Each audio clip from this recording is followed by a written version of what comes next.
এখন যদি আমি আঙুল দিয়ে দেখিয়ে দিই যে লোকটা কথা বলছে, তাহলে আমি মাছ ছাড়বো, আর মাছ ছাড়তে গেলে তোমার চামড়া 6 নম্বর হবে, পাবলিকের হাতে আমি বলে দিচ্ছি। শালা হায়া শরম কি বিক্রি করে খেয়েছো নাকি? যে তোমাদের মুখটা কেন চলছে আমি এটা বুঝতে পারি না। এতগুলো লোক দেখা যায় ভদ্রভাবে বসে আছে, একটা কেউ কথা বলে না, আর গুরু গুরু গুরু গুরু গুরু গুরু গুরু। কি হচ্ছে, তোর মায়ের প্যাডেল আছে নাকি? অভদ্রগুলো কোথাকার, মানুষকে বুঝাই কোন ভাষা দিয়ে বুঝাই? আমি বললাম একটা কথা যে মগজটা আমার খাট্টা হয়ে আছে, আমাকে বেশি টক করে না, আবারই কথা বলছে আমার পাশে বসে বসে।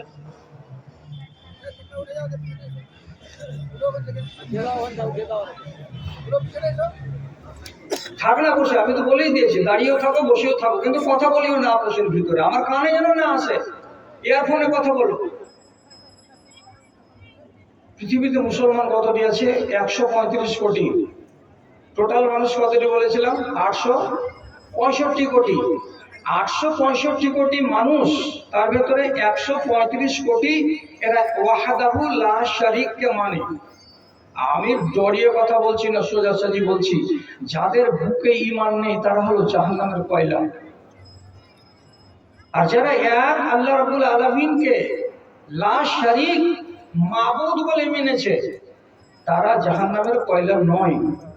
তাহলে আপনি নিজে আঙুলে গুনে বলেন তো যে আল্লাহর ভালোবাসা লোকগুলোর সংখ্যা কতটি? তো 135 কোটি। আর বাদ বাকি 733 কোটি মতো সবই হয়ে গেল কি, যাদেরকে রব্বুল আলামিন পছন্দ করেন না। তাহলে আপনি এত বড় কপালওয়ালা লোক যে আল্লাহ আপনাকে ভালোবেসেছেন বলে ঈমান দিয়েছেন, এখন সেই ঈমানের মূল্যায়ন করব আপনার এখানে বসে বসে, যে ঈমানটাকে নিয়ে কি খেলা খেলছেন। 1 ঘন্টাতে লম্বা মূল্যায়ন হবে না। ভালো করে বুঝেন, যাকে আল্লাহ ভালোবাসেন তাকে ঈমান দেন, আর যাকে ভালোবাসেন না তাকে ঈমান দেন না। হাজার চেষ্টা করে আমিও পারবো না, আপনিও পারবেন না। নামটি মনে রাখুন তো, একটা লোকের নাম আবু তালেব, আর তার স্ত্রীর নাম ফাতেমা। একই বাড়িতে উঠা বসা, স্বামী স্ত্রী দুজন একই বিছানায় ঘুমাই। এদের ভেতর থেকে আবু তালেব আল্লাহ পাকের নবীকে মানতে পারলো না, আবার তার স্ত্রী ফাতেমা স্বামীকে জানালো না জানালো, স্বামীকে উপেক্ষা করেই রাসূলুল্লাহকে মেনে নিল। তাহলে বাড়ির স্বামী স্ত্রী দুজনের ভেতরে একজন ঈমান কবুল করতে পারছে, আর একজন ঈমান কবুল করতে পারে না। আরেকটা নাম দেখেন তো, ফেরাউন আর তার স্ত্রী আসিয়া। এই বাড়িটাতেই নবী মুসা আলাইহিস সালাতু ওয়াস সালাম লালিত হলেন, পালিত হলেন। আর হওয়ার পরে বড় হয়ে দুশমনের বাড়িতে বড় হওয়ার পর যখন প্রথম ডাক দিলেন এক আল্লাহর দিকে, তো পিছনের ইতিহাসগুলোকে দেখে আসিয়া ঈমান এনে নিতে পারলো, কিন্তু ফেরাউন ঈমান আনতে পারলো না। ব্যাপারটা এমন কেন হচ্ছে? কেন হচ্ছে তার উত্তর হলো এটাই, আল্লাহ রাব্বুল আলামিন ফেরাউনকে পছন্দ করেননি, এবং তার স্ত্রী আসিয়াকে পছন্দ করেছেন যে তাকে আমি হিদায়াত দেব, ঈমান দেব। আল্লাহ রাব্বুল আলামিন আবু তালেবকে পছন্দ করেননি, এই যে তাকে আমি ঈমান দেব না। যার কারণে তার চোখের সামনে এত সুন্দর সুন্দর ঘটনা ঘটেছে, তথাপি তার চোখের সামনে ঈমানের জ্যোতি প্রকাশিত হয়নি, ঈমান আনার তাকে আল্লাহ তাআলা সুমতি দেয়নি। কেন? যে আল্লাহ চান না। যদি খুলে কথা বলি, তাহলে আপনাকে একটা কথা বলে দিচ্ছি, খেয়াল করবেন। রাসূলুল্লাহর বয়স যেদিন 5 বছর, সেই সময় আবু তালেবের বাবা রাসূলুল্লাহর দাদা আব্দুল মুত্তালিব বেঁচে ছিলেন। মক্কার মাটিতে খুব বিশাল দুর্ভিক্ষ নেমে এলো, এবং অনাবৃষ্টিতে গোটা এলাকা, গোটা দেশ কাঠফাটা রোদে ফেটে চৌচির হয়ে গেল। মনে হচ্ছে গাছগাছড়া বাঁচবে না, পশু পাখি বাঁচবে না, মানুষ বাঁচবে না, এত কঠিন অবস্থা। জাহেলিয়াতের যুগ থেকে নবীজির দাদাজি ছিলেন বাইতুল্লাহ শরীফের খাদেম। লোকেরা এসে বলল, আব্দুল মুত্তালিব তুমি দোয়া করো তোমাদের দোয়া আল্লাহ তাআলা কবুল করতে পারেন। আব্দুল মুত্তালিব এসে কাবার প্রাঙ্গণে আল্লাহ রাব্বুল আলামিনকে ডাকলেন। ওনারা ছিলেন যদিও তা মুশরিক, কিন্তু ওনারা মাটির খোদাকে পূজা করেননি। ইব্রাহিম নবীর টিম টিম টিম টিম করে জ্বলতে থাকা মিল্লাতে ইব্রাহিমের দু চারটা কথাকে নিয়েই বেঁচেছিলেন। ওনারা কোনোদিন পূজা করতেন না দেবদেবী। তিনি দোয়া করতে লাগলেন আল্লাহ তাআলার কাছে, আল্লাহ পানি দাও, আল্লাহ পানি দাও। দুদিন গত হলো, বৃষ্টি হলো না। আব্দুল মুত্তালিব নিজের এই পোতা ইয়াতীম বালক নবী মুহাম্মদ সাল্লাল্লাহু আলাইহি সাল্লামকে জন্মের টাইমে ঘরের ভেতরে দেখেছিলেন এ ছেলে যেন তেমন ছেলে নয়।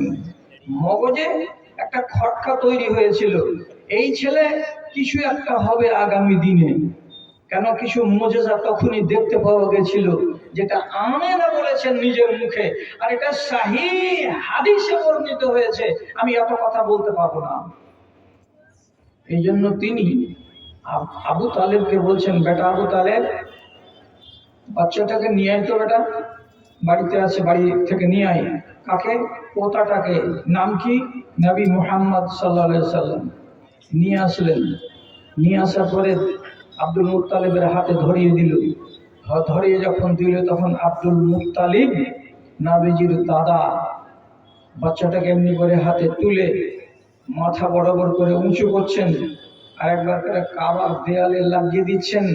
একবার নবী মুহাম্মদ সাল্লাল্লাহু আলাইহি সাল্লামের শরীরটা কাবার দেয়ালে লাগছে, একবার করে সরিয়ে নিচ্ছেন।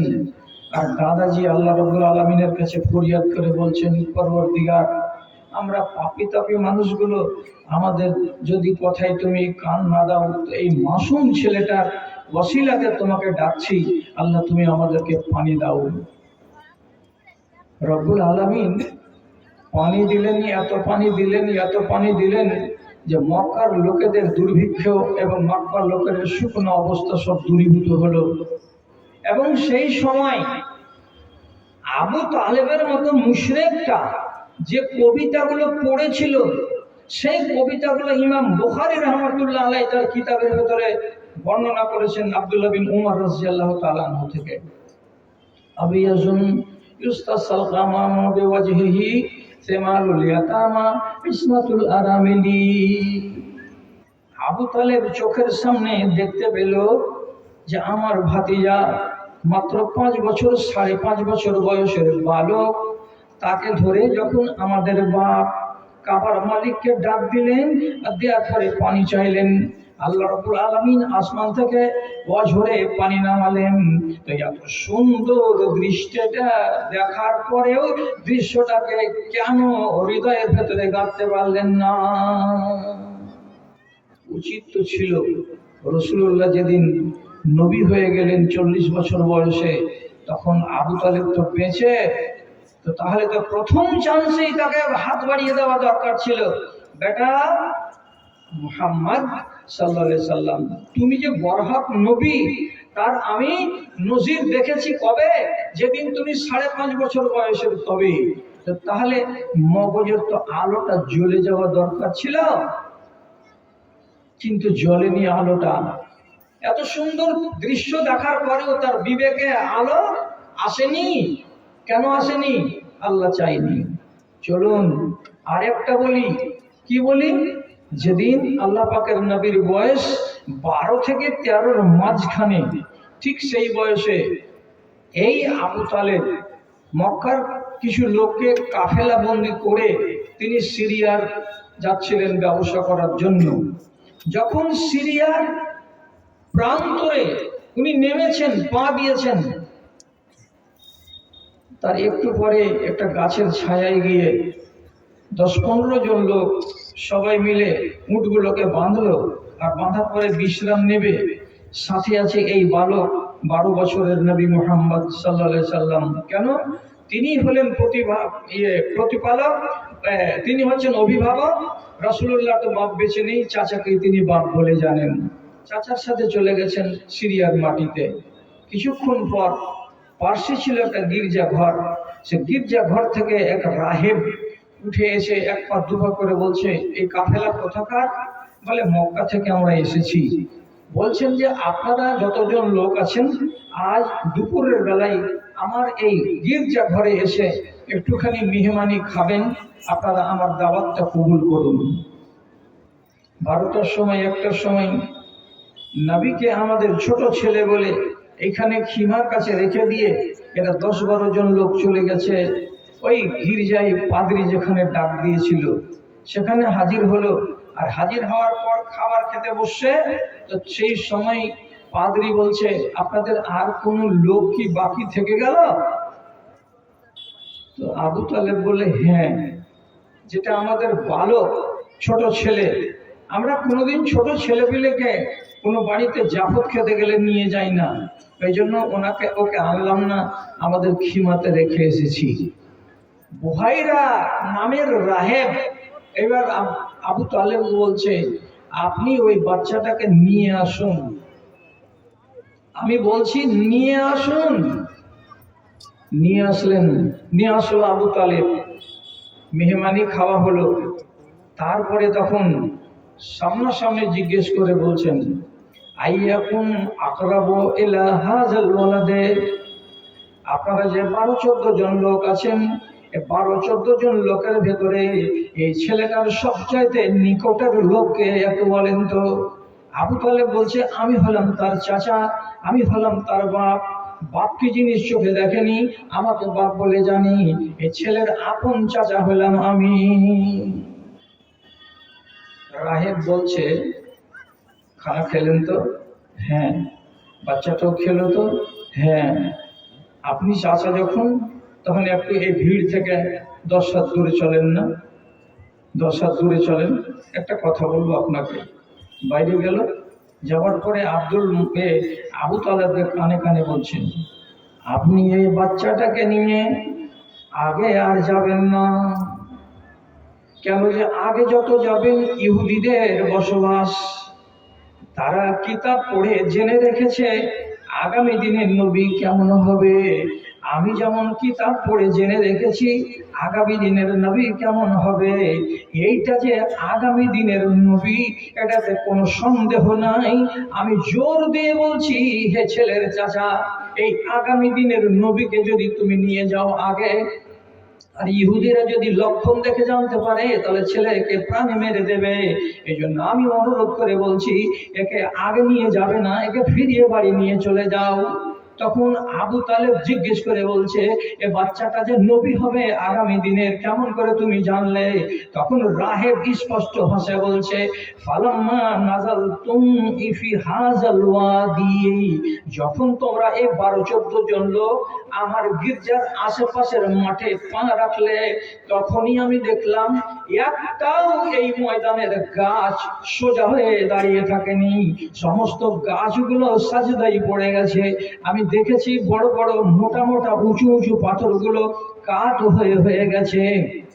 যখন আমি দৃশ্যটা দেখলাম তখন আমার মন বলল নিশ্চয় নিশ্চয় কিছু আজকে একটা হচ্ছে, না হলে এমন তামাশা কেন দেখতে পেলাম। ইমাম তিরমিজি রাহিমাহুল্লাহ কথাগুলোকে খুলে খুলে খুলে খুলে বর্ণনা করেছেন। যখন তিনি বললেন গাছগুলোকে সাজদায় পড়ে যেতে দেখেছি, পাথরগুলোকে কাঠ হতে দেখেছি, মানে তারাও সাজদা দিয়েছে। আর তারপরে যখন এই ছেলে কাছে এলো, আমি লুকিয়ে এই ছেলেটার পিঠের দিকে নজর দিলাম, হাত দিয়ে দেখলাম তার পিঠের মাঝখানে একটা কবুতরের আন্ডার সমান মাংস বড় হয়ে আছে। এটা হলো মোহরে নবুয়ত, এটা শেষ নবীর নবী হওয়ার পরিচয়। কাজে আমি নিশ্চিত করে বলছি এই ছেলেটা হলো আগামী দিনের নবী। একে দুশমনের মুখ থেকে বাঁচাতে হবে, একে ফিরিয়ে নিয়ে বাড়ি চলে যা। এতটি কথা বুহাইরা রাহেব বলল। বলার পরে আবু তালেবকে চৌকান্না করে দিল, বাচ্চাকে নিয়ে ফেরত চলে আসলো অথবা বাচ্চাকে ফেরত পাঠিয়ে দিল।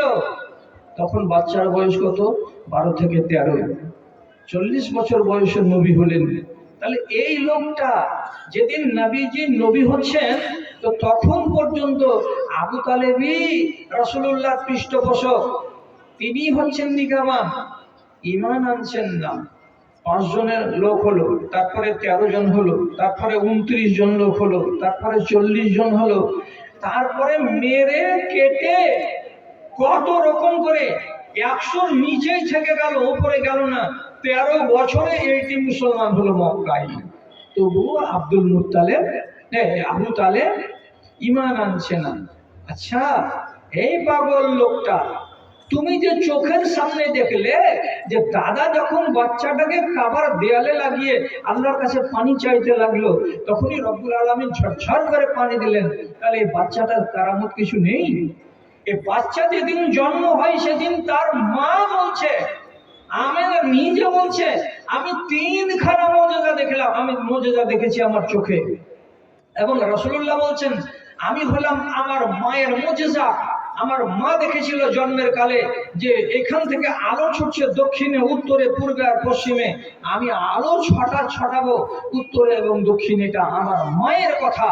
এবং আমি কি ইব্রাহিম আলাইহিস সালাম দোয়া করেছিলেন, আল্লাহ আমার বংশ তুমি একটা নবী দান করিও। আমি আমার দাদাজি ইব্রাহিম আলাইহিস সালামের দোয়ার ফল এটাও একটা নবীজি দাবি করেছেন। আর তিনি বলেছেন কি, যে আমার আগে 700 বছর গত হয়ে গেল, নবী ঈসা বলেছিলেন শুভ সংবাদ দিয়ে, আমার পরে একজন নবী আসবেন, আমি হলাম নবী ঈসার শুভ সংবাদের বাস্তব রূপ। তাহলে 3খানা কথা নবীজি স্বীকার করেছেন এবং সেই হাদিস থেকে প্রমাণিত। তাহলে এই বাচ্চাটার এত সুন্দর ইতিহাস, যে জাজল্য প্রমাণ একটা লোক দেখতে পাচ্ছে, আর দেখার পরেও তাকে যদি বলছে, চাচা আপনি ঈমান আনেন, গোটা জাহান ঈমান আনছে, কিন্তু আবু তালেব ঈমান আনে না। ইসলামের 7 বছর বয়সে, ইসলামের 7 বছর বয়সে আবু তালেব যেদিন অসুখ হয়ে গেল মরার মুখে, তখন নবীজি গেলেন, আর যাওয়ার পরে বলছেন, কুল লা ইলাহা ইল্লাল্লাহ। চাচাজি আপনি মরে যাবেন ঘন্টাখানিক পরে, আপনি কোনো আমল করতে পারলেন না, এখন যদি একবার বলে দেন লা ইলাহা ইল্লাল্লাহ উহাজ্জু বিহি ইনদা রাব্বি, কিয়ামতের দিন আমি আমার রবের কাছে গিয়ে হুজ্জতি করব, আমার রবের কাছে কথা কাটাকাটি করব, আমি আমার রবের কাছে ইলতিজা করব, আর আমার রবকে বলবো, পরওয়ারদিগার মরবার কালে আমার চাচা লা ইলাহা ইল্লাল্লাহ পড়েছে, কাজে আমার চাচাকে যেন জাহান্নাম না দেওয়া হয়। নামাজও তো করেননি, রোজাও তো করেননি, কোনো দিন ধর্ম করেননি, মরবার কালে শুধু বলবেন লা ইলাহা ইল্লাল্লাহ। বলেন না একবার, আমি কথা দিচ্ছি আল্লাহ তাআলার কাছে গিয়ে আমি আপনার উপায় করব। আরে হলো না, হলো না, ঈমান আনতেই পারলো না। এদিক ওদিক আবু সুফিয়ান আরো অন্যান্য নেতারা ছিল, ভয় দেখালো। আর এই ভয় যেমনি দেখালো, তখন বললেন না, আরে এই বদনাম হবো না বেটা, যে ধর্মে ছিলাম সে ধর্মে থেকে গেলাম। বিনা ঈমানে মুশরিকের হালাতে এত বড় যোগানদার নবীজি সে মরে গেল। রাসূলুল্লাহ চিন্তিত হলেন, বাইরে গিয়ে গাল ধরে বসে গেলেন, আল্লাহ, যে চাচা আমাকে 6 বছর বয়স থেকে নিয়ে আর 47 বছর বয়স আমার, এখন পর্যন্ত যে চাচা আমাকে দেখলো, শুনলো, আমার পৃষ্ঠপোষকতা করলো, দুশমনরা আমাকে মারতে পারলো না, শুধু এই জন্য যে আমার চাচা পিঠের উপরে খাড়ো আছে বলে, সেই চাচা ঈমান না এনে মরে গেল। আমি কেমন ভাতিজা যে নিজের চাচাটাকে আমি জান্নাতি বানাতে পারলাম না। দুঃখিত হয়ে বসেছিলেন। আল্লাহ রাব্বুল আলামিন জিবরিলকে আয়াত দিয়ে পাঠিয়ে দিয়ে বলছেন, যাও জিবরিল, আমার নবীকে খবর দাও। নবী কাছে এসে জিবরিল আলাইহিস সালাতু ওয়াস সালাম বলছেন, ইন্নাকা লা তাহদি মান আহবাবতা ওয়ালাকিন্নাল্লাহা ইয়াহদি মান ইয়াশাউ ওয়া হুয়া আলামু বিল মুহতাদিন। হে আমার নবী, আপনি যাকে চাইবেন তাকে যে হেদায়েত দিতে পারবেন এটা কথা নয়, আমি রব্বুল আলামিন যাকে চাইবো তাকে হেদায়েত দেওয়া যাবে। অতএব হিদায়াত আছে আমার হাতে, ঈমান আছে আমার হাতে। আমি যাকে পছন্দ করি তাকে আমি ঈমান দিই, আর যাকে আমি পছন্দ করি না তাকে ঈমান দিই না। তাহলে চোখের সামনে এতগুলো ঘটনা ঘটলো, তারপরেও ঈমান পেল না, এর মানে কি?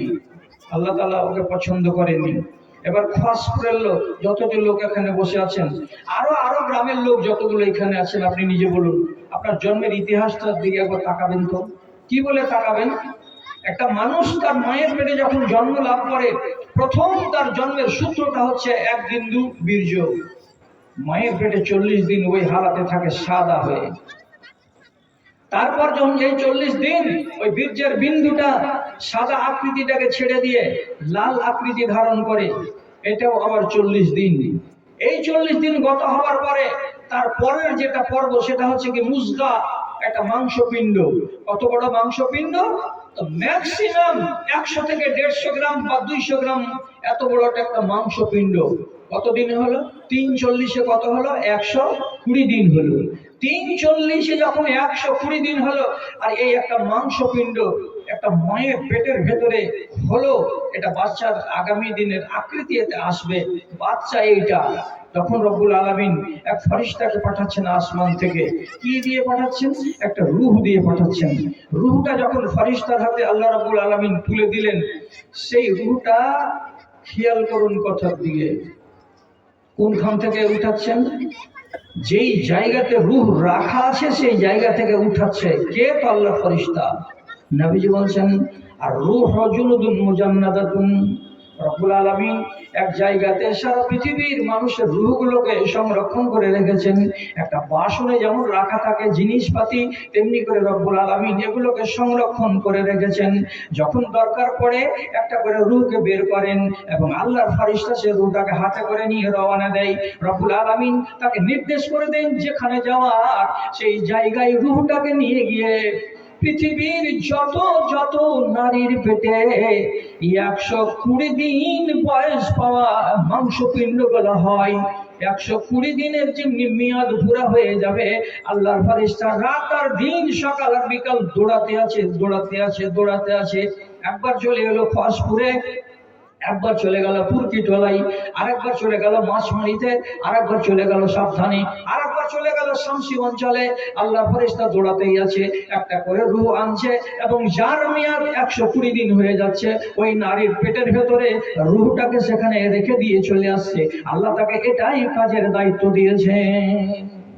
এবার যেটা ভাববার বিষয়, আপনাকে সেটা বলছি, যে রূহটা ফেরেশতা হাতে করলো, আল্লাহ রাব্বুল আলামিন ফেরেশতার হাতে দিয়ে দিলেন। যদি সেই দিন বলে দিতেন, কি বলে, যাও এখান থেকে দক্ষিণ দিকে বোতুল বাড়ির পাশে এক মহিলা গায়র মুসলিম, তার নাম মালতী, ওর পেটের ভেতরে তার ভ্রূণটা 120 দিনের হয়েছে, ওখানে একটা রূহ দিতে হবে। তো সেই যে রূহটা আজকে আমি বহন করে চলেছি আমার শরীরের ভেতরে আছে, আল্লাহ যদি এই রূহটাকে আমার মায়ের পেটের ভেতরে না দিয়ে এটা যদি মালতীর মতো একটা মহিলার পেটে দিয়ে পাঠিয়ে দিতেন, তাহলে 10 মাস পরে আপনি একটা গায়র মুসলিম মহিলা মালতীর পেট থেকে আপনি একটা গায়র মুসলিম বাচ্চা হয়ে দুনিয়াতে আসতেন।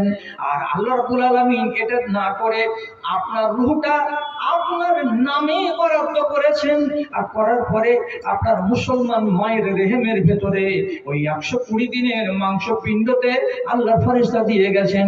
আপনার মায়ের নাম ছিল রহিমা, যার কারণে মুসলমান মায়ের পেট থেকে আপনি একটা মুসলমান বাচ্চা হয়ে জন্ম পেয়ে গেলেন।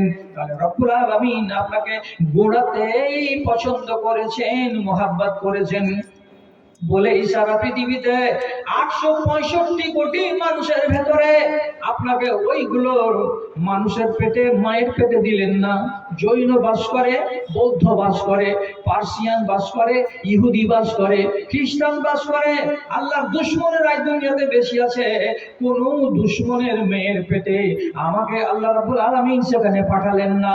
একটা মুসলমান মায়ের কুলে জন্ম পেলেন, আর জন্ম যখন হলো তখন মুসলমান হয়ে জন্ম হলো। তাহলে আপনি চিন্তা করেন তো, আল্লাহ তাআলা যদি ভালো না বেঁচে থাকতেন তাহলে আপনি কেমন করে ঈমানদার হতে? পিছন দিকে ইতিহাস লম্বা আছে। আল্লাহর পছন্দের তালিকায় আপনি আছেন বলে আপনি আজকে মুসলমান, আজকে আপনি একজন মুমিন মুসলমান হতে পারছেন। কিন্তু আপনি নিজে যে জিনিসটাকে পেয়েছেন সেই জিনিসটার আপনি কদর করতে জানলেন না। ঈমান কি দিয়ে হয়? ঈমানের নাম কটা? ঈমান কয়টা জিনিস দিয়ে তৈরি আছে? আল্লাহর কসম খেয়ে বলছি, ঈমান তৈরি হয়েছে 73টা জিনিস দিয়ে, অথবা 75টা জিনিস দিয়ে, অথবা 77টা জিনিস দিয়ে ঈমান তৈরি হয়। এর ভেতরে আদেশ আছে, নিষেধ আছে, আদেশ আছে, নিষেধ আছে। এতটি জিনিসের একত্রীকরণ যখন হয়ে যাবে তখন আপনার ভেতরে ঈমান পূর্ণ হয়ে যাবে। তাহলে রব্বুল আলামিনের এত বড় নিয়ামত আমি পাওয়ার পরে কেন আল্লাহ তাআলার কানুনকে আমি অবজ্ঞা করে যাচ্ছি, আর আমার নামটা ইমানের খাতা থেকে নিচে নামতে নামতে নামতে নামতে আল্লাহ না করে যে মুসলমানের খাতাতে এসে ঢুকে যাচ্ছে। এই খস করে এলো, কাকে বলে ইমান আর কাকে বলে ইসলাম বুঝবেন? সোজা সোজা কথা বলছি, তিনটা নাম মুখস্থ করুন। কালকে কোনো একজন লোককে চায়ের দোকানে বসে শিখিয়ে দেবেন, আল্লাহ আপনাকে অনেক সওয়াব দান করবে। এই পৃথিবীর মাটিতে এই মুসলমানগুলো আছে তিন কোয়ালিটির। একগুলোর নাম হলো মুসলমান, আর একগুলোর নাম হলো মুমিনিন, আর একগুলোর নাম হলো মুসলিহিন। যারা মুসলিহিন আর যারা মুমিনিন তারা বিনা হিসাবে আল্লাহর জান্নাতে যাবে। আর যারা মুসলিমিন মুসলমান হয়ে মরবে তার কোনো গ্যারেন্টি নাই যে মরার পরেই আল্লাহ রাব্বুল আলামিন প্রথম চান্সে তাকে জান্নাত দিবেন। যদি বেশি বাহাদুরি থাকে, যে বেশি হয়ে গেল আমার বলা, মোকাবিলা করবেন সামনাসামনি। মুসলিম কাকে বলে? যে লোকটা চুরিও করবে, নামাজও পড়বে, এটা হলো মুসলিম। যে লোকটা রোজাও রাখবে আবার মদও খাবে, এটার নাম হলো মুসলিম।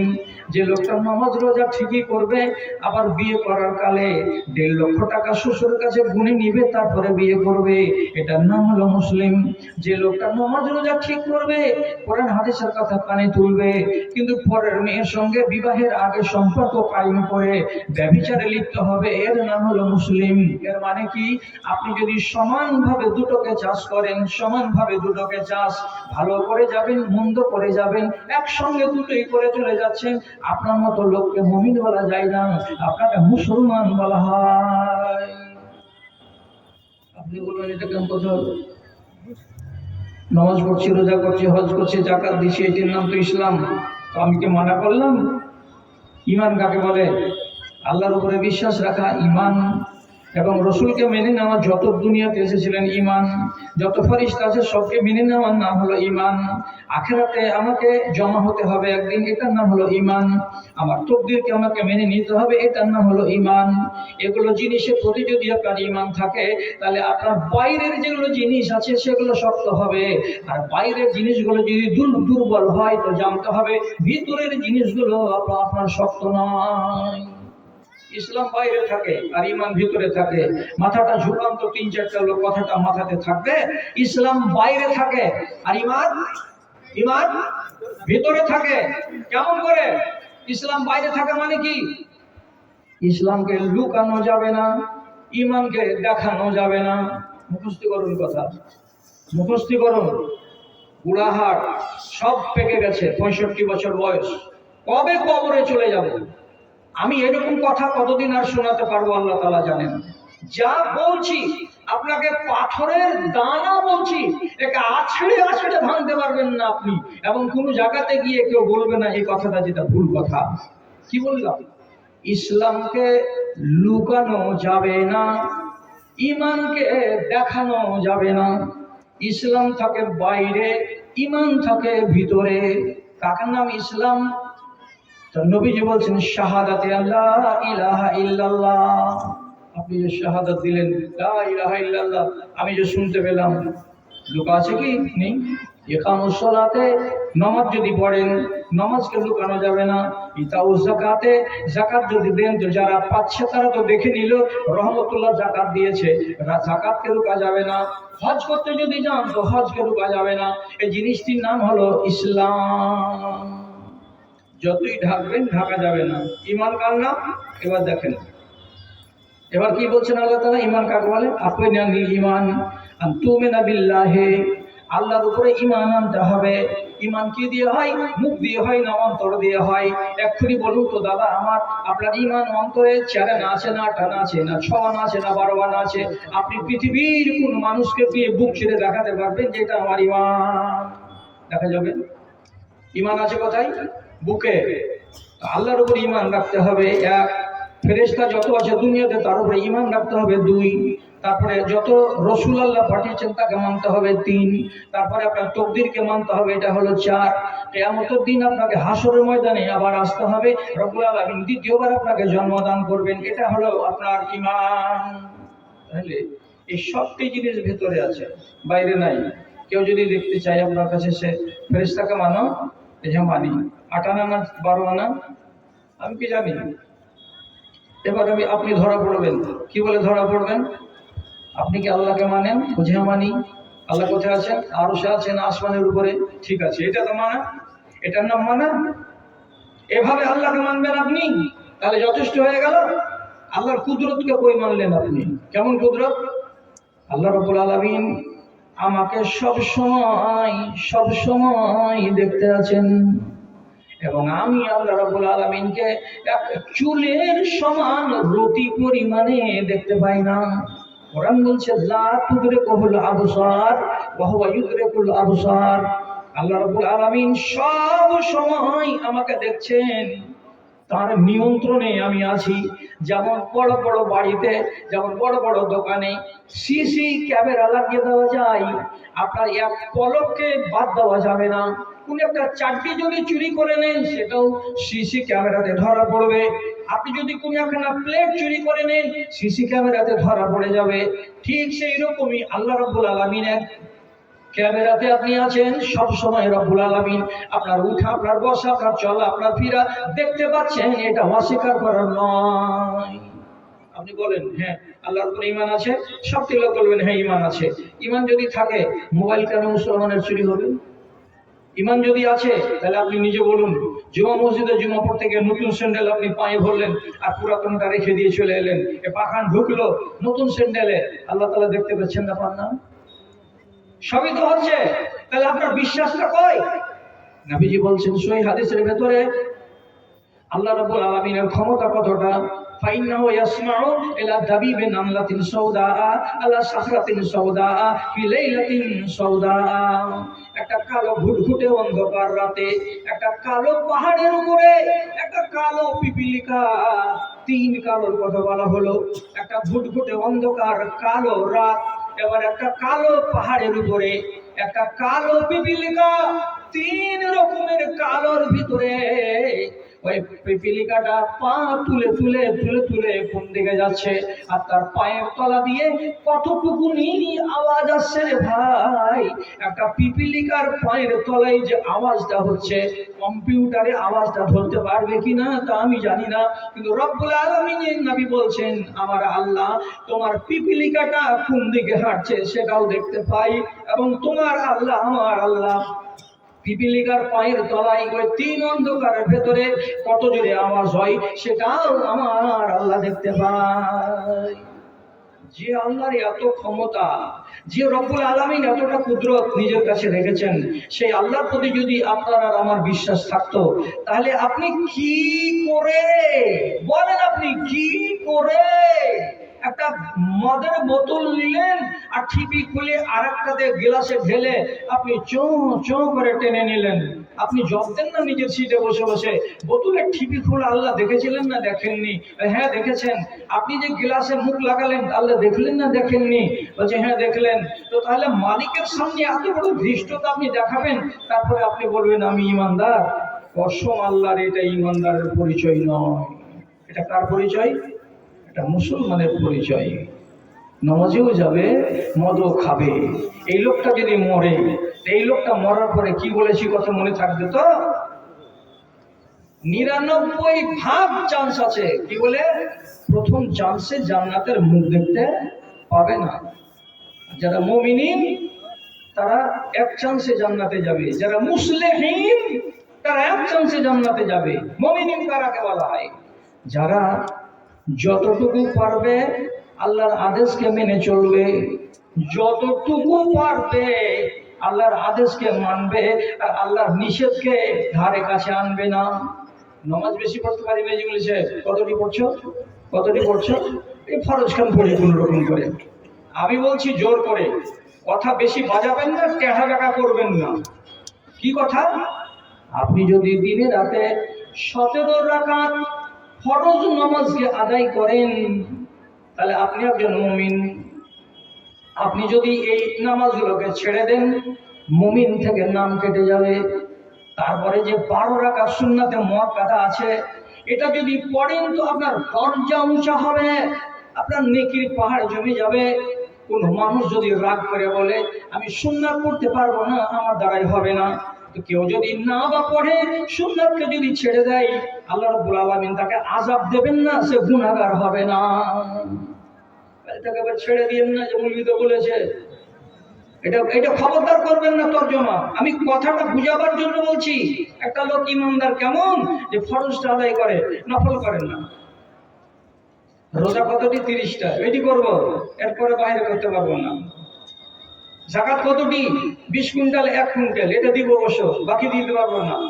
বেশিতে পারবে না, শুধু কাটা কাটা করে ফরজ দিকে আদায় করবে, কিন্তু পাপে যায় না।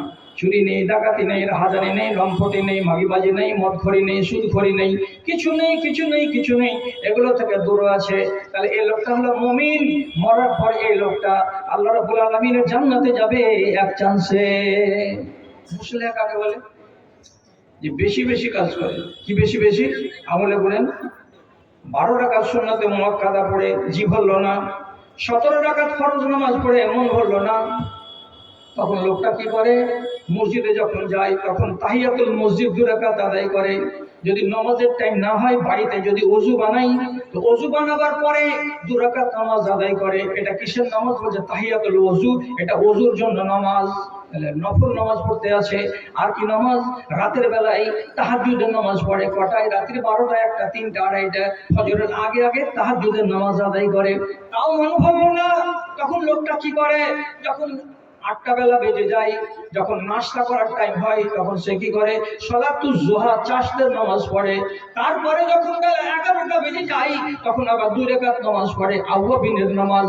এরকম করে যখন ফরজ নামাজ পড়ার জন্য মসজিদে যায়, যখন ঘড়ি দেখে যে টাইম আছে, এখনো টাইম চলে যায়নি, তখন সুন্নাতে মুআক্কাদা পড়ার পরে নিজে নিজে বলে, বসে থেকে লাভ কি, 2 রাকাত পড়ে নি, 2 রাকাত পড়ে নি।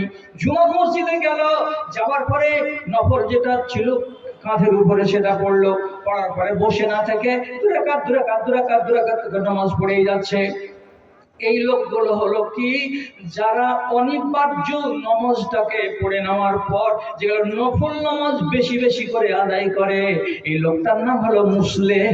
যে লোকটা রমজানের রোজা রাখে, রাখার পরে তার মন ভরে না, তখন কি করে? সকালের 6টা রোজা রাখে, এটা হলো সুন্নাত। প্রত্যেক দিন বৃহস্পতিবার আর প্রত্যেক সপ্তাহে সোমবার 2টা করে নবীজি রোজা রাখতেন, এটাও রোজা যারা রাখে। তারপরে নবীজি বলছেন প্রত্যেক চাঁদে 13, 14, 15 এই 3টা দিন রোজা রাখা, 20-এর রোজা, এটাও আপনি রাখতে পারলেন। তারপরে আপনার মন ভরল না, তখন আশুরার আপনি 2টা রোজা রাখলেন। তারপরে মন ভরল না, তখন আরাফার রোজা 1টা রাখলেন। এইরকম করে করে যারা বেশি বেশি করে রোজা রাখে, ফরজ রোজার সাথে সাথে, রব্বুল আলামিনের নবী বলছেন এই লোকটাকে বলা হয় মুসলিম। এই লোকটার নাম হলো মুসলিম। এই কোয়ালিটির ইমানদার। আর ইমানদারের ভেতরে মুমিন যারা, তারা এই 2 কোয়ালিটির লোক, আল্লাহ জান্নাতে যাবে বিনা হিসাবে। আর যারা মুসলমান, তারা জান্নাতে আল্লাহ যাবে, কিন্তু ভাড়া আছে। কেমন ভাড়া আছে? কেমন ভাড়া আছে? এরকম ভাড়া আছে যে কি, আল্লাহ না করে যখন দাড়ি পাল্লা খাড়ো হলো, তখন আধ কেজি নেকি আপনার শর্ট পড়ে গেল। কি হলো? পাপের পাল্লা ভারী হলো, নেকির পাল্লা হালকা হয়ে গেল। আপনার মতো একজন মুসলমানকে কম করেও যদি হয়, তো 1 ঘন্টার জন্য আল্লাহর জাহান্নামে যেতে হবে। কিয়ামতের দিন এমন মুসলমান পাওয়া যাবে যারা 10 ঘন্টার জন্য জাহান্নামে যাবে, যারা 1 দিনের জন্য যাবে, যারা 1 সপ্তাহের জন্য জাহান্নামে যাবে, যারা 15 দিনের জন্য জাহান্নামে যাবে, যারা 1 মাসের জন্য জাহান্নামে যাবে। কেন হলো? কেন হলো? তো বলছে আমলের যখন মাপজোক হলো, তখন অল্পের জন্য আমি কাটা পড়ে গেলাম। জেনে রাখবেন, মুসলমান হয়ে মন গড়বেন না, আপনাকে মরতে হবে ইমানদার হয়ে। এখন যদি জিজ্ঞেস করি, আল্লাহ তাআলা এত বড় নিয়ামত আপনাকে দান করেছেন, সে নিয়ামতের বেকদরি করছেন না সম্মানই করছেন? ভালো করে মনে রাখবেন, যাকে যত আল্লাহ ভালোবাসবেন, তার কাছে তত বেশি দিনদারি থাকবে, তার ইমানের পারদ উপর দিকে উঠতে থাকবে। আপনি নিজে এই কাঁটাতে নিজেকে মেপে নেবেন, আপনার ভেতরে যত রকমের পাপ আছে, জানবেন আল্লাহ আমাকে অত পছন্দ করে না যত মকবুল হাজিকে পছন্দ করে, যত ইসলাম আলীকে পছন্দ করে। কেন এটা কথা আপনি বলবেন? এই জন্য বলবেন, আমি মদ কেন খাই, আমি সুদ কেন খাই, আল্লাহ যদি আমাকে কঠিন মাত্রায় ভালোবাসলেন, তাহলে এ হারাম জিনিস আমার মুখে কেন যায়? তার জন্য বলে দিচ্ছি দাদারা আমার, ইমানের দিক দিয়ে যার ইমান যত দুর্বল হবে, জানতে হবে আল্লাহ তাকে এত কম ভালোবাসেন। কিন্তু মুসলমান আপনি, যেহেতু আল্লাহর ভালোবাসা সম্পূর্ণ, আল্লাহর ভালোবাসা কেটে যায় না, থেকে যায় থেকে যায় থেকে যায়। যার যত বদ চলন থাকবে, তার আল্লাহ রাব্বুল আলামিনের সাথে ভালোবাসা তত কম থাকবে। আর যার ভিতরে হারামি কাজ থাকবে না, তার ভালোবাসা আল্লাহর সাথে নিবিড় থাকবে। আর যারা মদখোর, সুদখোর, অন্যান্য পাপে জড়িয়ে, তারা যদি আল্লাহর কাছে দোয়া করে, 1 মাস লেগে যেতে পারে কবুল হতে, 2 মাস লেগে যেতে পারে কবুল হতে, আবার 2 মাস পরে কবুল নাও বা হতে পারে। কিন্তু যারা মুমিনিন দোয়া করবে, তারা যদি রাতের বেলায় আল্লাহ তাআলার কাছে উঠে কাঁদে আর দোয়া করে, আল্লাহ তাআলা বলছেন, তোমার সাথে তো আমার হটলাইনে কথা হয় গো, তুমি তোমার খাস বান্দা, তুমি কেন 8 দিন 10 দিন 15 দিন ধরে দোয়া করবে? হটলাইনে দোয়া করা লোকেদের দোয়া হচ্ছে আলাদা। আপনি হটলাইনে আল্লাহর সাথে কানেকশন করুন। আপনাকে আল্লাহ পছন্দ করেছেন বলে ঈমান দিয়েছেন। যাকে আল্লাহ পছন্দ করেননি, তাকে ঈমান দেননি। আপনি প্রমাণ নেবেন? প্রমাণ সবচাইতে বড় কথা বলছি। এই বক্তাকে ডাকে, বক্তাটাকে আমি 1 ঘন্টা থাকবো। মানুষ তাকিয়ে আছি যে নতুন বক্তাকে আমরা দেখবো। আমি বলেছি পাবলিককে, আমি 1 ঘন্টার বেশি থাকবো না। আমার ক্ষমতা আছে থাকার, আমি 1.5 ঘন্টা 2 ঘন্টা থাকবো, কিন্তু আমি থাকবো না। তাড়াতাড়ি করে ডাকতে যান। ওকে সাজতে খুলতে, পিশাব করতে, চিরুনি করতে, আলতা ফিতা করতে যতক্ষণ দেরি লাগে, আমি ততক্ষণ এখানে আছি। হ্যাঁ, তো ভাই আমার কি বলছিলাম, ফিরাউন একা হাজার নয়, হাজার হাজার বেটা বাচ্চাকে কচু কাটা করেছিল। কেন? আর গণকদার বলেছিল, এই বছর যে বেটা ছেলে একটা জন্মিবে তোমার দেশে, তোমার রাষ্ট্রকে কেড়ে নেবে। তখন ফেরাউনের অর্ডার কি হলো, না রহে বাঁশ না বাজে বাঁশরি, যত বেটা ছেলে হবে সব যোগানদারি করো, বাড়ি বাড়ি দেখো, বাড়ি বাড়ি দেখো, বেটা ছেলে হলেই বাস কচু কাটা করো, বেটি ছেলে এরকম কথা নাই। হাজার হাজার বাচ্চাকে কচু কাটা করলো। কেন? এই বাচ্চা কোনো একজন আমার রাষ্ট্রকে কেড়ে নেবে। আরে বেকুব, তুই তো জানিস যে এই কথাটা আমার গণকদার বলেছে, আর এর জন্য তুই হাজার হাজার বাচ্চাকে জবে করলি। এতটা মাথা মোটা হলে কি আর হয়? নবী মুসা যখন জন্মগ্রহণ করলেন, তখন মুসা নবীর মা দুধ খাওয়াই তো টাইমে টাইমে ভালো করে খাওয়াই না। কেন? আরে বেটা, তোকে দুধ খাইয়ে মায়া মহব্বত বাড়িয়ে কি করব? কতক্ষণ তোকে বন চাহার গাছের ভেতরে লুকিয়ে রাখবো? ফেরাউনের লোক জানতে পারলে কচু কাটা করবে, আমার কলেজাতে ঘা লাগবে, তুই আমার কলেজার টুকরা। দুধ খাওয়াতে জি করছে, খাওয়াচ্ছি তো মনটা বলছে কয়দিন বাঁচবি? দ্বিধা।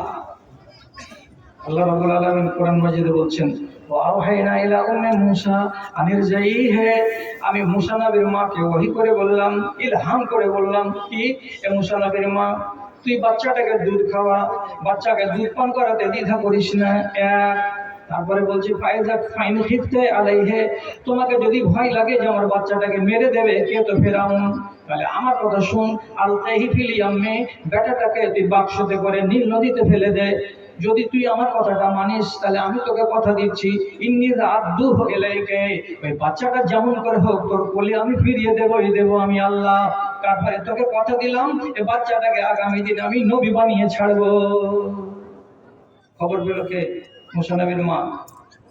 সাথে সাথে সান্দুকে পোয়াল পেড়ে দিয়ে, একটা ক্যাথা পেড়ে দিয়ে, বাচ্চাটা 1 মাসও জুটেনি, ওকে রেখে দিয়ে বাড়ির পাশে নীল নদীতে ভাসিয়ে দিল। ফলে যাতে কত যে টান পড়লো, আল্লাহ রে, আমার দুধের শিশু নারী ছেড়ে দুনিয়াতে এসছে, সে ছেলেকে আমি ভাসিয়ে দিলাম। আল্লাহর উপরে বিশ্বাস কতটা ছিল। বাচ্চাটা ভাসতে ভাসতে ঘাটে গিয়ে লেগে গেল ফেরাউনের ঘাটে, উঠিয়ে নিয়ে গেল। ফেরাউনের স্ত্রী আসিয়া, একটা বন্ধা মেয়ে, বাচ্চা হয়নি। কি হলো রে, কি আছে রে? বলছে, মা, নদীতে একটা বাক্স পাওয়া গেল, বাক্সতে একটা বাচ্চা আছে। কি বলিস? বাচ্চাটা বেটা না বেটি? বলছি বেটা বাচ্চা। এদিকে নিয়ে আয়। একদম সুন্দর একটা ছেলে, বেটা বাচ্চা, ফুটফুটে চেহারা। আসিয়া বাচ্চাটাকে দেখে বলছে, আমি এই ছেলেকে বেটা করে নেব। খবর গেল বলিতে, কিসের বর্ণনা দেয়? বলছে একটা ছেলে পড়ে পাওয়া গেছে। কোথায়? নীল নদীতে, বাক্সতে পাওয়া গেল। কে ভাসিয়ে দিয়েছে? বেটা ছেলে না বেটি ছেলে? যে বেটা ছেলে। আওয়াজ হলো, লিয়াই বাচ্চাকে বলতে, কচু কাটা কর। আসিয়া কোচকে ডেকে নিয়ে আই ফেরাউনকে আংনাতে এলো, গিয়েছে কোলে করে নিয়ে আছে। ফেরাউনের স্ত্রী আসিয়া বলছে, কুররাতু আইনুন লি, কুররাতু আইনিন লি ওয়া লাকা লা তাকতুলুহু, এটা তোমার চোখ জুড়াবে, এটা আমারও চোখ জুড়াবে, বাচ্চাটাকে কতল করিও না।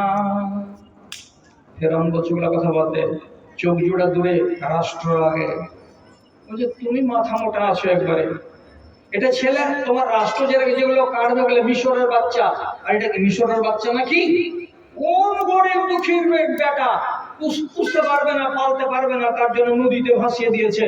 আর গতকাল কোন পরশু থেকে 3 দিন আগে থেকে ভাসতে ভাসতে ভাসতে ভাসতে নদীতে এসে আমার ঘাটে লেগেছে।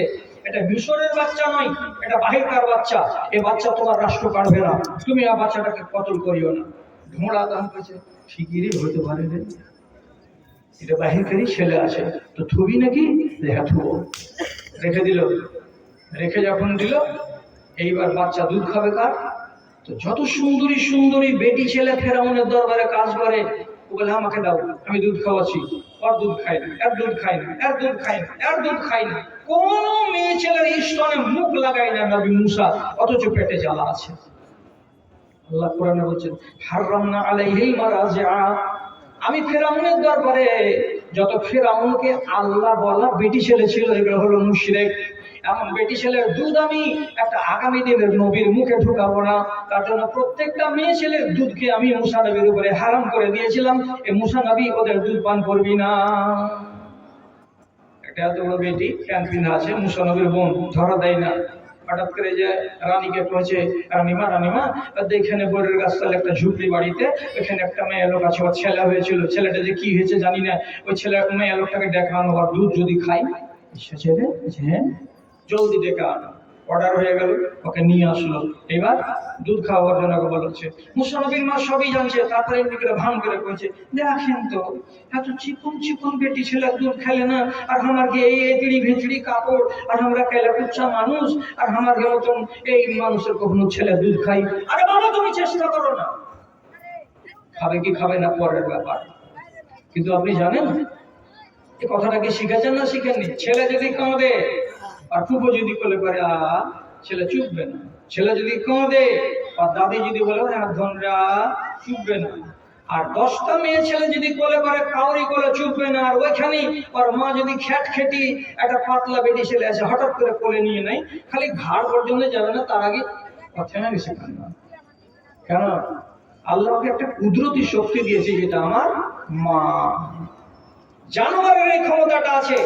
এই জন্য কোন মহিষের বাচ্চা যদি মরে যায়, তো খেয়াল করেন কথা, বাচ্চাটাকে যখন ওর থানে লাগাবে দুধ দোহার আগে, তখন যে কোনো গাই নিজের বাচ্চার পাছাতে মুখ লাগিয়ে চেটে চেটে দেখবে, শুনে শুনে দেখবে এটা আমার ছেলে না পরের ছেলে। যখন প্রমাণ হবে যেটা আমারই বাচ্চা, দুধ নামাবে। আর যদি ওর বাচ্চা না হয়, দুধ নামাবে না। ওই জন্য যাদবেরা করে কি, কোনো মহিষের যদি বাচ্চা মরে যায়, বাচ্চাকে গাড়বে না, বাচ্চাটাকে গাড়বে না, ওকে মেডিসিন দিয়ে বাচ্চাকে বাচ্চা করে রেখে দিবে। আর মরা বাচ্চাকে নিয়ে আসবে জালবাজি করে, আর এমন করে আনবে যে খালি পাছাখান যেন শুনতে পাই ওই ইয়েটাতে, মহিষটাতে আনবে। মহিষটা শুনে দেখবে হারি ছেলে, দুধ নাও, দুধ নামাবে। দেখেছেন গোয়ালদের বাড়িতে, ফেরাউনের বাড়িতে যেমনি মুসা নবীর মা ওকে কোলে করা, মুসা নবী কট কট কট কট কট কট করে একবারে দুধ খেয়ে একবারে পেটটাকে চাপড়া করে দিয়েছে। দুধ খেলো গো, খেলো। যে বাড়িতে থাকো 3000 টাকা মাস, খানা দানা ফ্রি, 5 স্টার হোটেলের খানা পাবে, তোমাকে ওই গুদুরি কোম্পানিতে যেতে হবে না, আমার ছেলেকে দুধ খাওয়াও আর এখানে তুমি থাকো। কত বড় চাকরি হলো মুসা নবীর মা। এখানে মানুষ হলেন মুসা নবী। বড় হতে হতে হতে হতে হতে হতে এখন লুকা আসে কথা কি, আমার মাকে আসিয়া, এটা মা নয়, ফেরাউনটাকে তোমার বাপ। মানে এটাই এখন প্রমাণ হয়ে আছে। কেন যে ধরা দিচ্ছে না যে এই বাচ্চাটা সেই বাচ্চা, আর যেমনি সাবালক হওয়া সব কথা ফুটে গেল। এখন কি করবি তুই? তারপরে পরে আল্লাহ রাব্বুল আলামিন নবী মুসা যখন নবী হয়ে গেলেন, তখন আল্লাহ তাআলা বলছেন, এই জল্লাদকে যে বুঝা কি, এই নিজেকে আল্লাহ বলা ছাড়, কি এগুলো করতে গেলে কল্যাণ পাবি না, এক আল্লাহকে বলে মান। সেদিন তো মুসা নবীর বয়ান শুনে গাধা ফেরাউনের আক্কেলের তালা খুলে যাওয়া উচিত ছিল। কি বলে?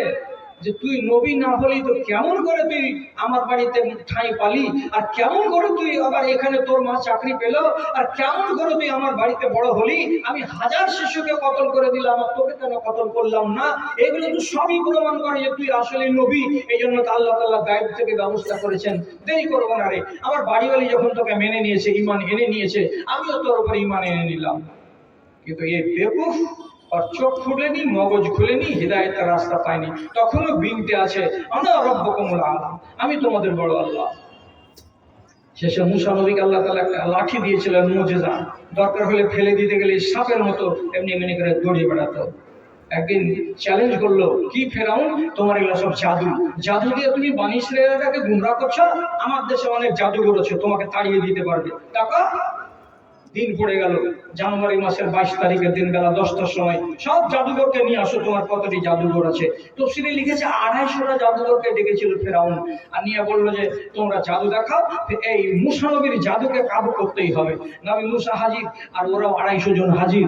তারপরে কি কোরআন মাজিদ আল্লাহ তাআলা বলছেন, কে রশি ফেলতে লাগলো, কে লাঠি ফেলতে লাগলো, কেউ কঞ্চি ফেলতে লাগলো, কেউ বাঁশ ফেলতে লাগলো, আর দরবারে 1000 100 150 200 250 সাপ খালি কিলবিল কিলবিল কিলবিল করে বেড়ায়। নবী মুসা বলছে আর ফেলবে, বলছে না আর ফেলার নাই। তখন নবী মুসা করলেন কি, নিজের লাঠিখানাকে এমনি করে যেমনি ফেলে দেওয়া। ওরে সুবহানাল্লাহ, যতটি সাপ ছিল এখানকার সমস্ত সাপটিকে এক এক এক এক করে গিলে বড় করে ঢেকুর দিলে প্যাকে ট্যাপড়া করে কইছে, এর মনে মনে এমনি করে ঢুকসা বলছে আর সাপ আছে কিনা।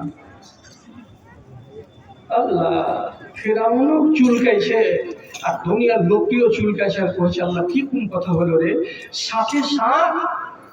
যেটা প্রমাণ পাওয়া যাচ্ছে, আল্লাহ রাব্বুল আলামিন কোরআন মাজিদে বলছেন, ফাল কাসারাতু সাজিদিন, যতটি জাদুঘর এসেছিল সমস্ত জাদুঘরটি বলছে মুসা নবী হক আর ফেরাউন হলো বাতিল। এরা সবাই নবী মুসার উপরে ঈমান এনে আনলো, আর যেমনি ঈমান এনে নেওয়া সাথে সাথে এই ফেরাউন বলছে আমি তোমাদেরকে আদেশ করিনি, তার আগে তোমরা মুসাকে মেনে নিলে, দিয়ে রাগ করে বলছে আমি তোমাদেরকে আযাব দিব, আমি তোমাদের হাত আর পাগুলোকে উল্টো উল্টো করে কেটে দেব, আমি তোমাদেরকে শুলিতে চাপিয়ে দেব। তখন এই 250 জন লোক এক বাক্যে বলছে লা যাইরা, পারওয়া করি না, পারওয়া করি না, তুমি ফাঁসি দাও, শুলি দাও, যাও দিবে দাও না কেন, আমরা ঈমান এনেছি। সেদিন তো মুসা নবীর মুজিজা দেখে ফেরাউনের মতো মাথা মোটার আকেল খুলে যাওয়া উচিত ছিল না, ছিল না? এর আগে যেগুলো দৃশ্য দেখেছে সেগুলো দেখে তার আকেল খুলে যাওয়া উচিত ছিল কি ছিল না? আজকে 250টা লোকের জাদুর কাছে নবী মুসার জাদু জয় হয়ে গেল, সব সাপকে গিলে ফেললো। এটা দেখার পরেও নবী মুসাকে নবী বলে মানার জন্য তার সামনে আলো প্রকাশিত হয়েছিল, এটাকে গ্রহণ করা দরকার ছিল না, ছিল না? না, সবই কিছু হলো, কিন্তু ঈমান আনার তার মানসিকতা তৈরি হলো না। কেন হলো না? আল্লাহ রাব্বুল আলামিন গায়েব থেকে বলেছেন তোকে আমি পছন্দ করিনি, তুই আমার তালিকাতে নেই, তোর নাম, অতএব যত কিছু হোক না কেন তুই ঈমান আনবি না। শেষে মিন্নিল নদীতে ডুবতে গিয়ে তখন বলছে আমান তবে আমার বনী ইসরাঈল কি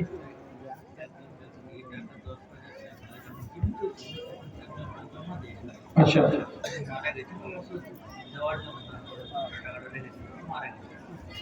তো সেই ব্যক্তি এবার ওনার নামে এটা টাকাটাকে জমা করে দিলেন। মাশাআল্লাহ, বুঝতে পারলেন কথাটা?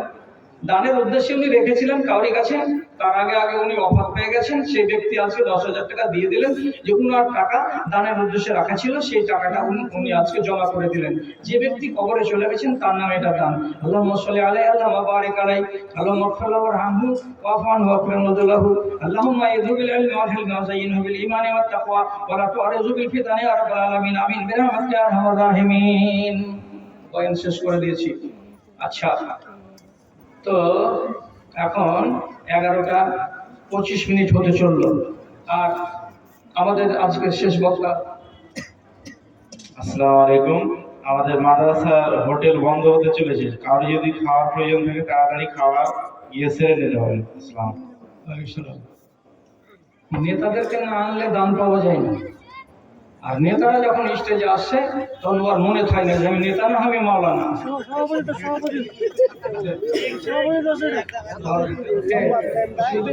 মাশাআল্লাহ, এই দেখেন আমার ভাই কসিমউদ্দিন সাহেব, এটা আমার ছোট ভাই। এর সাথে আমরা একসাথে আল্লাহর ঘর দেখতে গেছিলাম, মিয়া বিবি উনারা আর আমরাও মিয়া বিবি। আমি তো অনেকবার দেখেছি। তো ওই যে সাথী সাথী এমন হয় জোর লেগেছে যে জোর ছুটে না যে ভাই ফেভিকলের জোর লেগে আছে। এই ডাক্তারটা এই বছর আমার জানা মতো 5 জায়গাতে নাম দিল, 10,000 করে আলহামদুলিল্লাহ মাশাআল্লাহ জাযাকাল্লাহ। আল্লাহ তাআলা আমার ভাইয়ের রুজি রুজিতে বরকত দেন এবং তারা হালালকে সুখে রাখেন, শান্তিতে রাখেন। আরেকজন 5,000 টাকা দান করেছেন, আল্লাহুম্মা গফির লাহুম ওয়ারহামহুম, আল্লাহুম্মা আইয়িদহুম বিল ইলমি ওয়াল হিলম। ইমাম হোসেন সাহেব 4,000 টাকা দান করেছেন। বাপ মাইনা আল্লাহুম্মা সাল্লি আলাইহি আল্লাহুম্মা বারিক আলাইহি। পরওয়ারদিগার তাদের দান তুমি সাদরে গ্রহণ করো, তাদের হালালকে সুখে রাখো, শান্তিতে রাখো। আমাদের মাওলানা চিশতি